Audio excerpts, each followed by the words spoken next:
Howdy, everyone. It's Reese, aka Bearman Prime, on this August 20th. Welcome back to my Read the Bible in a Year series. Thank you again for joining me. God bless you all. Card in the top right hand corner for the rest of the playlist. And please hit the like button, subscribe button, and notification bell. I really do appreciate it. All right, so yesterday we wrapped up the story of Lazarus, the brother of Mary and Martha, who Jesus raised from the dead after becoming sick and dying from his disease.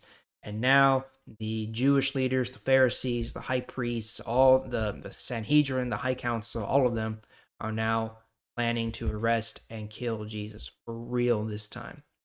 So now we're going to go back and we're going to, instead of, reading a pretty concrete story like Lazarus, we're going to go back and we're going to touch on more intangible subjects. We're going to talk about sin and forgiveness today, as well as faith. Okay, so let's go back to Luke today, Luke chapter 17, and start in verse 1. Jesus said to his followers, "Things will surely happen that will make people sin, but it will be very bad for anyone who makes this happen. It will be very bad for anyone who makes one of these little children sin. It would be better for them to have a millstone tied around their neck and be drowned in the sea. Be careful. If your brother or sister in God's family does something wrong, warn them. They are sorry for what they did. Forgive them.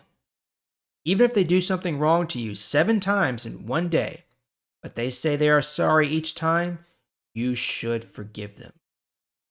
Verse 5. The apostle said to the Lord, "Give us more faith." The Lord said, "If your faith is as big as a mustard seed, you can say to this mulberry tree, 'Dig yourself up and plant yourself in the ocean,' and the tree will obey you." Verse 7. Suppose one of you has a servant who has been working in the field, plowing or caring for the sheep. When he comes in from work, what would you say to him? Would you say, "Come in, sit down and eat"? Of course not. You would say to your servant, "Prepare something for me to eat, then get ready and serve me. When I finish eating and drinking, then you can eat." The servant should not get any special thanks for doing his job. He is only doing what his master told him to do. It is the same with you.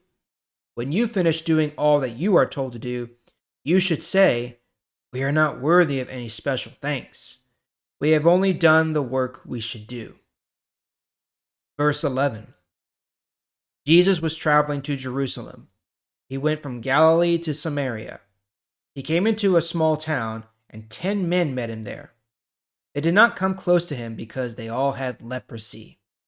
But the men shouted, "Jesus, Master, please help us."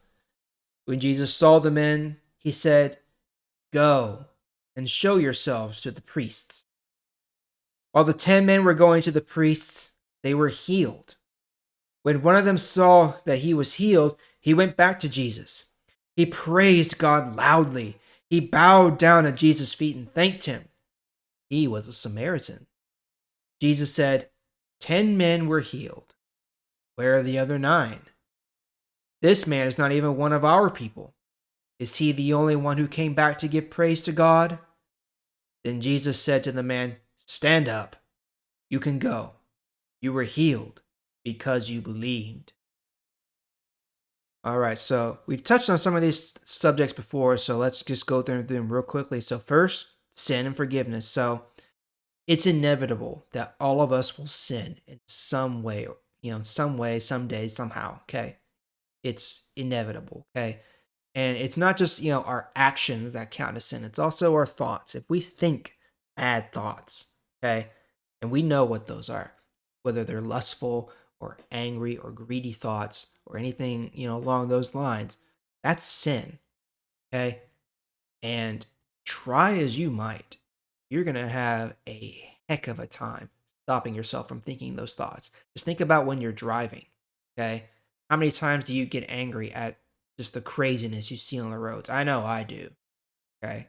So it's inevitable that we will sin, but it's worse for the people who make you, okay?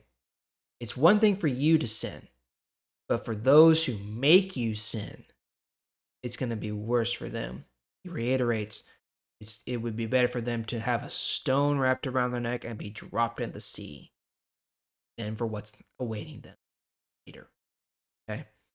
And then he also touches on forgiveness. And he basically says that no matter how many times someone does something wrong, whether it's to you or not, if they're a part of God's family, if they are saved and they keep doing wrong, but they are sorry and repent, you must forgive them, no matter how many times they do it. Okay? 7 times in a day, 77 times, a million times, it doesn't matter. Give. Because God forgives you. Jesus forgives you. Okay? So we should forgive like he does. And then he talks about faith again, and he basically uses this picture of the mustard seed to say that even just a little bit of faith can allow you to do great things. You believe God, even just the tiniest bit, he can do so many great things with that faith, so many great things through you. All right. And then he talks about being good servants. And this kind of goes back again to what we talked about a little bit last week about humbling ourselves, okay? Being the lowest of people. And he says, when the servant completes their job and they go into the house, the master doesn't just immediately reward them for what they've done because that's the job they were supposed to do. That's the job they're paid for. Okay. So the servant shouldn't go and expect, to have, praise and glory heaped on him just for doing his job. No. The servant should say, did my job. I don't deserve anything else. I just went out and did my work. Okay. And just leave it at that. And that's the attitude that we should have as far as loving others and loving God. It's kind of our job, right? And we shouldn't get any sort of special reward. We definitely don't deserve any sort of special reward or glory or praise or anything like that. All glory and praise belongs to God the Father and Jesus, right? Okay. They are deserving everything. We deserve none of that. We deserve nothing. Okay. So all we need to do is just do our job because that's the work we should do. And then finally, there's a story here about being thankful. So Jesus goes through Samaria. Remember, Samaria is kind of an offshoot of Israel, where they're sort of Jews, but they don't get along, and they are more or less considered not Jews, right? And Jesus heals these 10 men who have, leprosy or some sort of, debilitating skin condition. Not necessarily leprosy, the actual disease leprosy, but it could be just any skin condition, right? But he heals them, okay? He tells them, go to the priest, and they're healed. And out of those 10 men, only one comes back to give praise and thanks to God for that, okay? So, just a reminder, whenever something good happens to you, or even when bad stuff is happening to you, always give praise and thanks to God because He's always there watching out for you. Okay?